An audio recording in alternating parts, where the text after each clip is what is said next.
Where even is civilization? It's downtown Portland. Let's go! Ah, Portland, Maine. It's a city that offers a breath of fresh air in every sense of the phrase, but it's also got some surprises. This is epic. If you're willing to venture just off the beaten path, get ready for a 3-day adventure where we'll uncover the unmissable, the unexpected, and even the unusual. What in the world? Amazing Itineraries, Portland, Maine. Here we go.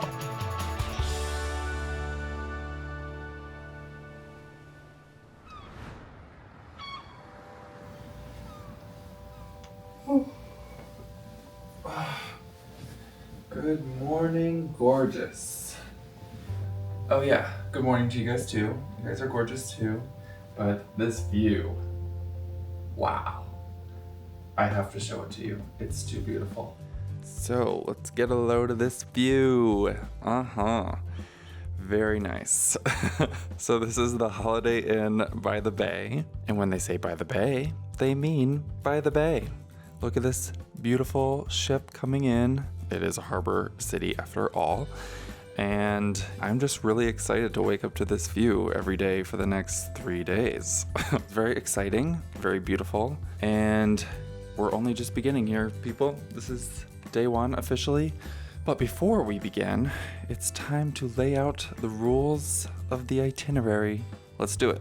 All right, so for this version of Amazing Itineraries, we're gonna do a little show and tell for the rules because I've always loved doing show and tell ever since elementary school. So we're gonna do it right now. Rule number 1, I have to do something quirky. I know you can take a picture of literally anything and everything, but you can also take a picture of quirky stuff too. So don't troll me about it. Hint, hint. Rule number 2, I have to do something historical. Maine, yes, historical. They're basically the same word, but we're gonna dive below the surface, hence the light. Rule number 3, I have to do something out in nature, which may appear to be very easy, but we're gonna find something unexpected. A scene you do not associate with Maine at all, which is why I bought this specific water bottle, because it will suddenly make sense when we're there. Okay, rule number 4. I have to do something iconic, or in this case, find something iconic. Not gonna take much digging because it's McDonald's, woo! I love McDonald's. It's an unmistakably American thing, but in Maine, they do it a little different. Okay, shall we get this party started? Amazing Itineraries, here we go. So, in the spirit of show and tell, I think I have arrived at the ideal spot to kick things off, and that is Mainely Frames. Plus, I love a good pun. Puns aside, Mainely Frames is a fun first stop in this itinerary because it is a quintessential portrait of Maine's complex coastline. Cool fact for you, Maine's coastline is actually bigger than California's due to all the inlets, bays, and islands, and you can see that mind-boggling map stat come to life here at Mainely Frames. The store isn't just all maps of Maine though. You'll find thousands of rare and antique maps along with prints covering all corners of the globe, spanning from the 16th to the 20th centuries. Safe to say it's a cartographer's dream come true. All right, so part of the quest of being here is to find the perfect map because I want to illustrate this itinerary for you guys over the next 3 days. Let's see if I can find the perfect one. A lot of options. Oh look, oh my gosh, my home. Washington, D.C. Funny enough, I actually made an amazing itinerary about Washington, D.C. not too long ago, which you guys should totally check out. Okay, onward. All right, now the quest really begins. Decisions, decisions. Okay, upstairs was a bust, so let's try downstairs now. No. Not the one.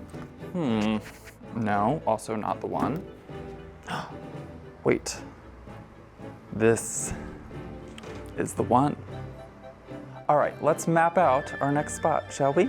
So, we are near the Maine College of Art right now. What we're gonna do is hop aboard the ferry on over to Peaks Island, where our next adventure awaits.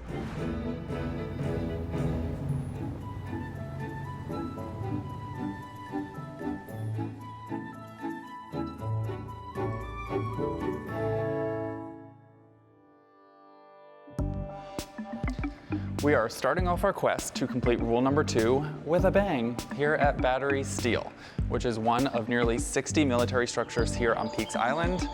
But this is the best to explore, so let's do it.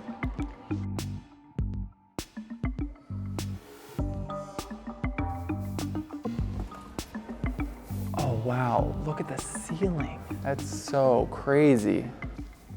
When it comes to military history, Battery Steele stands as one of Portland's prized possessions. It was the centerpiece of Casco Bay's World War II defenses, which never actually needed to be used, but you can still see evidence that the battery was locked and loaded if the time ever came. The primary remnants? Gun emplacements and a subterranean tunnel system that makes you feel like you're in the underworld. Okay, so the reason why it's so dark is because this tunnel is 300 feet long and the walls are 18 inches thick. So you really can't tell when it's day or night, which is pretty freaking cool. What's also pretty freaking cool is the fact that you can explore the side rooms too, which had various purposes from living quarters to storing ammunition. So one of the things that you'll notice, it's kind of impossible to ignore, honestly, is the amount of graffiti here. But there was actually an art festival here not too long ago called Sacred and Profane. So some of the graffiti you'll see is actually remnants of that. So another layer of history. Yeah, it turns out Battery Steele has more than meets the eye, which makes for a successful urban adventure and a successful search to check off rule number 2. Time to launch into our next adventure, the finale for day 1. Okay, so we just got off the ferry from Peaks Island, and while Peaks Island may be the first island we go to, it will definitely not be the last because there are hundreds of islands around Portland. That's why it's called the Calendar Islands, because there's one for every day of the year, plus more. But in the meantime, we still have to explore the mainland. So we are going to go up Route 1 to an escape to the otherworldly. I promise you guys otherworldly, so you are getting otherworldly. We are at what is for sure Portland's most surprising natural landscape. Welcome to the desert of Maine.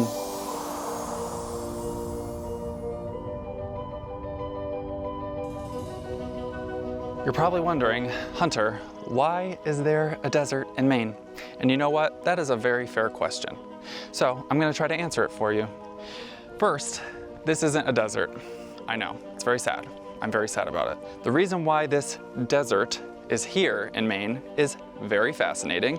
And to tell the full story, we have to go back to the Ice Age. The short story is that Maine was once covered by a massive glacier. As that glacier receded, it broke down the rocks and soil into silt and sand. Topsoil eventually covered the glacial particles over thousands of years, making the land fertile for farming. Enter the Tidal family. They began to till the land in the 1820s, an era that predated crop rotation in America. This, along with sheep overgrazing, proved to be very problematic because the topsoil started eroding, revealing the silt and sand left behind by the glacier. You could probably guess what happened next. What started as a little pocket of silt and sand eventually became a behemoth, swallowing trees, farming equipment, and buildings.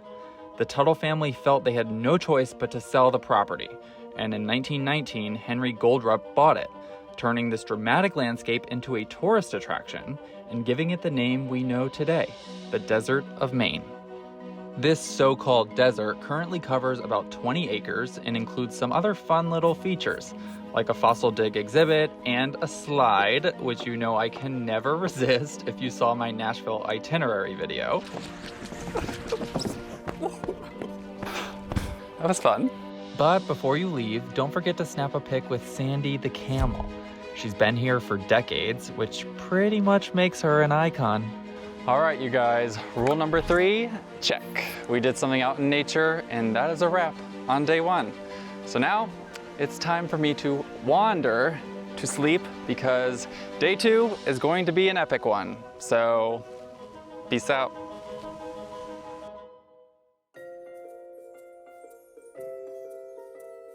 Good morning, everyone. Welcome to day 2, and because it's the beginning of the day, we're going to map out our journey. Right now we are in downtown Portland, and as you guys probably remember yesterday when we took the ferry over to Peaks Island, I told you guys it would be one of many islands we could potentially visit. Well, today we are going to our second island, but we're taking a splashier route.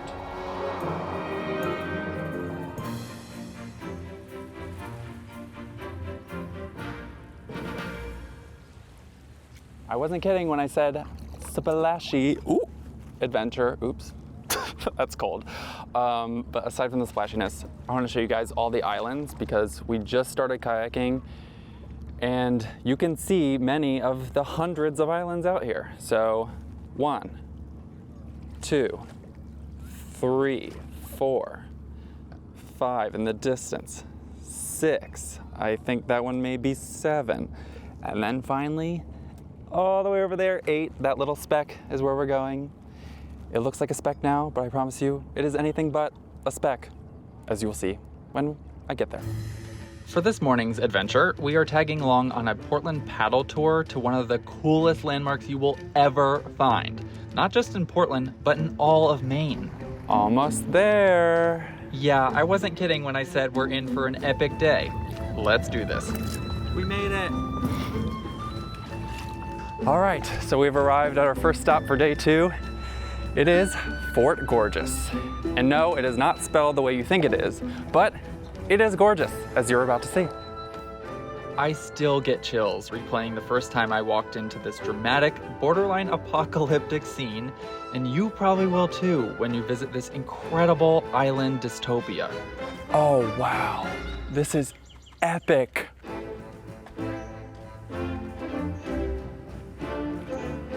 Portland Paddle is one of the few outfitters that offers tours of the fort, and I cannot emphasize how cool it was exploring all of its features. And speaking of, let's get into some fun facts, shall we? Fun fact number 1, Fort Gorges was modeled after Fort Sumter in Charleston, South Carolina, which is why it is a D shape. Fun fact number 2, this fort did not actually see any battles, but while it was a dud in that department, it makes up for in views. And lastly, fun fact number 3, it wouldn't be a good Maine historical adventure without venturing into the darkness. Rule number 2, check and check. Oh, and by the way, the actual fun fact here is that this is the Powder magazine, one of many impressive structures you can explore by flashlight. I got a little too excited and forgot to say that on the spot. Oops. Wow, this fort really has a lot of gorgeousness. Get it? Anyway, I can see the golden arches we are going to next. Ah, couldn't be any more perfect. We didn't plan that at all.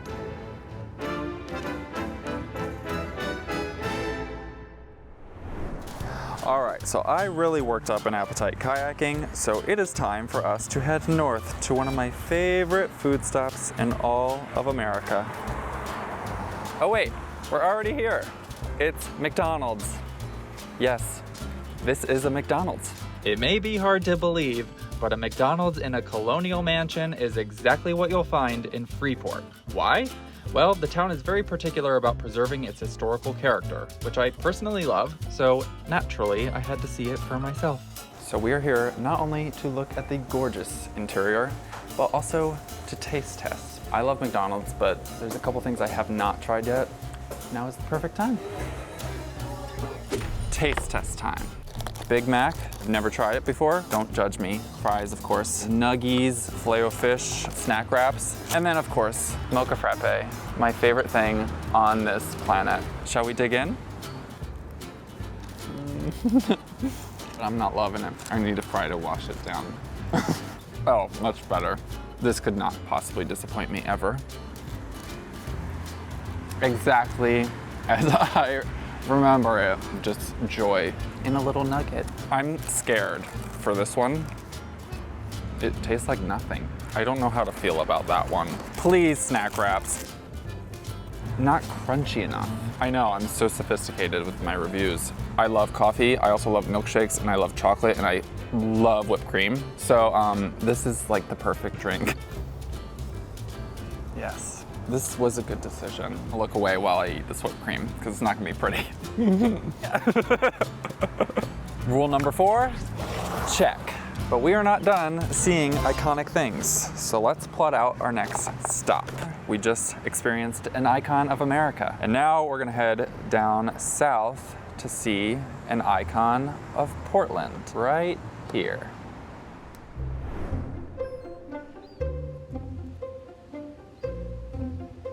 Phew. Okay, I need to walk off all of that food, and lucky for me, I'm in the perfect place because where we are now is a peaceful walk and a postcard come to life. This is Portland Head Light. If there's anything you can't miss seeing while in this city, it's Portland Head Light. Beyond its aesthetic beauty, the lighthouse is the oldest in the state, which means it's loaded with history. So since Portland Head Light is so iconic, I figured I would bring in a lighthouse lover, the one and only Dana. Hi, Dana. Thank you. Hi. What do you think makes Portland Head Light so special to you? Like, what made you fall in love with it? I really love history, and I love the history of Maine. You know, it started out as a district of Massachusetts, and then it grew up to be its own state, but it couldn't have done that without the lighthouses. The coast and the ocean is so integral to Maine. And that coast is so ragged and jagged and rocky and so many inlets, you have to have lighthouses. It was established in 1791 by George Washington. The very first light was whale oil and wicks.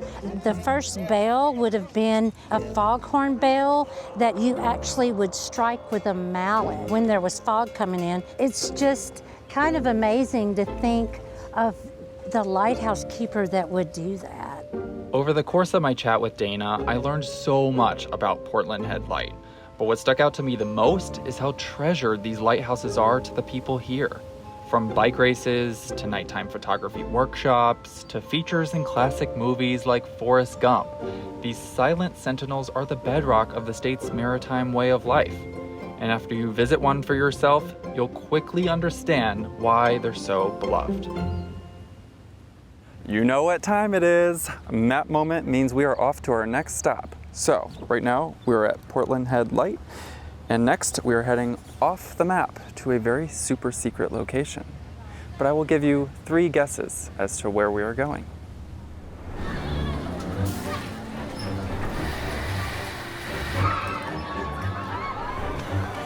If you guessed Palace Playland, congratulations, you are correct.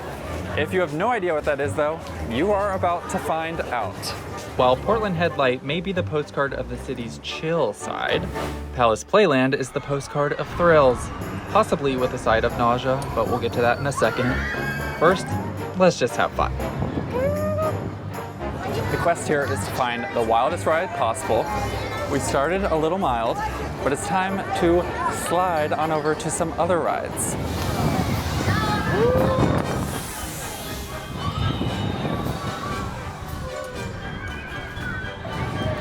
What I was gonna say is let's get serious, but I am not okay.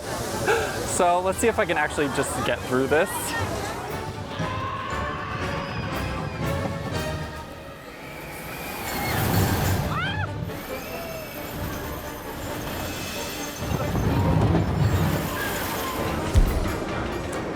Safe to say I have rebounded, and just in time because I'm about to go on my 4th and final ride, the Kraken.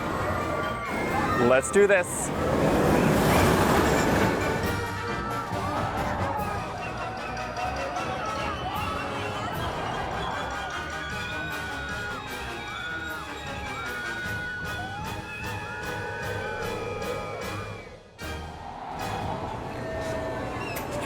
Okay, so I am currently not okay.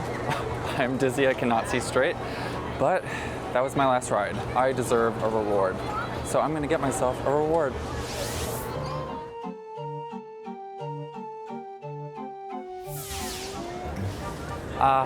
Yes, a sweet, sweet ending to day 2.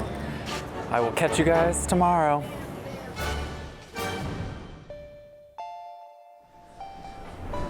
Okay, you guys, we have officially arrived at day 3. Day 1 and 2 were crazy jam-packed, so it's time to slow the pace down just a little bit, take a chill pill, but I know the perfect place for us to slow things down. We're gonna head way off the map. Here's where we are right now in downtown Portland, and we are going to head an hour north because we are about to check off rule number 1.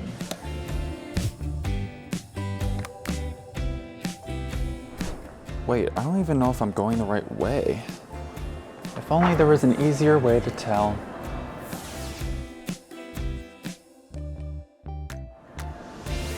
Oh well.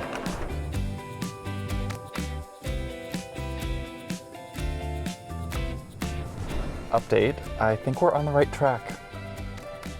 Yeah. World's biggest lobster?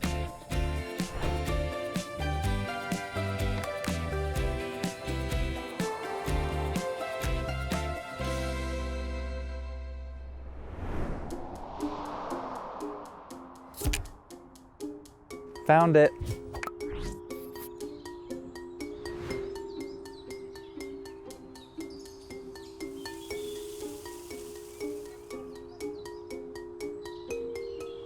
So, if you're wondering where this whimsical, troll-filled world is, let me show you. We are at Coastal Maine Botanical Gardens in the Boothbay Harbor area. We're gonna be spending most of the day here because this is where slow-paced living really comes to life. We have a lot to see today. Let's explore the botanical gardens. Coastal Maine Botanical Gardens is considered a top attraction for right reason. First of all, it's got over 300 acres of whimsical and colorful landscapes that you can get lost in.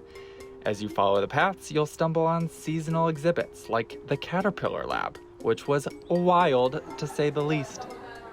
We've got a big mama in the house. I walked away convinced that caterpillars are pretty cool little creatures before I moved on to meeting their gentle giant counterparts, trolls. There are 5 of them scattered across the grounds as part of the Guardians of the Seeds exhibit by renowned sculpture artist Thomas Dambo, who constructed the trolls out of recycled and reclaimed wood. In case you're curious, Dambo has made numerous trolls all across America, so maybe it's time for a troll-themed road trip? I mean, I'm totally down if you are. Anyway, back to the gardens. I have one last thing to do before we move on. Okay, so I got this little troll in downtown Portland today, and I want to leave it here at the Fairy Village in the Botanical Gardens as my little parting gift. So if you can find it, it's yours to keep. Just be sure to tag me in the comments to let me know because I want to know who finds this. All right, little guy. I'll see you later, buddy.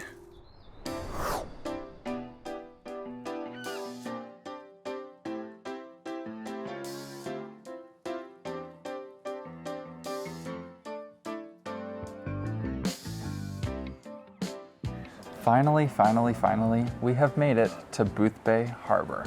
It is one of our last stops on this itinerary though, so with that in mind, we have to try the iconic Maine lobster roll. Cannot not do this. I see you. I know what you're thinking. I will fight you. We do have some shops and stops to hit up in Boothbay. The entire region is gorgeous and beautiful, so beyond Boothbay, we're going to head to the final stop of the itinerary, Popham Beach State Park. Before we get to the beach though, I want to show you guys around Boothbay a little bit because it is such a cute town. You'll find anything from nautical artwork to colorful curiosities to lobster trinkets, of course. And even though the weather wasn't great, it certainly didn't dampen the charm you can find around basically every corner.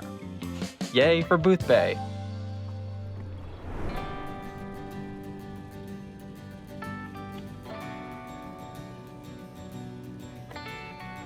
And now we are at the grand finale, Popham Beach State Park, which is one of the most popular beaches in all of Maine. You will see why. However, it is not the best beach day, I'm gonna admit, but this landscape is stunning, so I'm gonna let nature do the talking.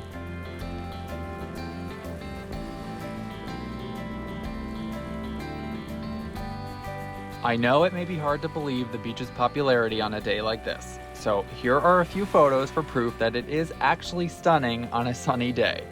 And if you look closely at this picture from low tide, you can see there's a sandbar that connects the mainland to Fox Island. So yeah, I now rest my case. One more thing before I leave Popham Beach. I brought this little mini jar with me because I want to fill it with sand, because we all deserve a little piece of Maine. And this is gonna be my parting gift to you guys. I'm gonna leave it in a super secret location, which I will show you guys later. But first, we gotta fill this with sand. All right, success. Also, by the way, this is not the last activity for this itinerary. We have one more thing to do tomorrow, which shall remain a mystery, but all will be revealed very soon.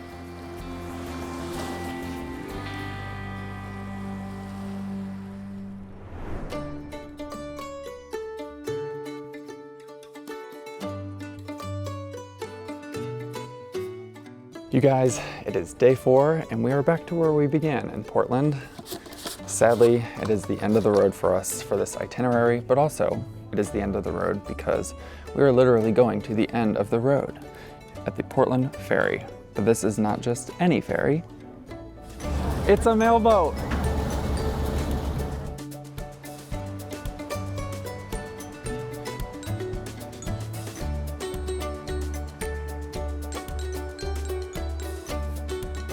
So, why on earth is there a mailboat, you ask? And that is a great question. So, if you guys remember in day 1, I told you there are tons of islands, hundreds of islands off the coast of Portland. And so, you get mail, I get mail, we all get mail. So do these islands. So we are on a ferry right now that takes us to several of them, and you can see them drop mail, which is super cool. But even if you don't care about that, it's a great window into island life here in Maine. Casco Bay Lines is the name of the ferry service that operates the mailboat, as well as the boat to Peaks Island from our day 1 adventure. But the mailboat tour is definitely the more comprehensive of the two. The experience is about 3 hours and makes stops at 5 islands, with plenty of postcard views along the way. Since we are on a mailboat, I figured it would be a fitting place to send a couple postcards, because we talk about rules on this itinerary, and I actually have a personal rule, which is to be a good friend always, no matter what's going on in my life. So I'm going to send some notes to a few people who matter a lot to me, and that's gonna be our send-off here for this amazing Itineraries in Portland, Maine. No better place to do it.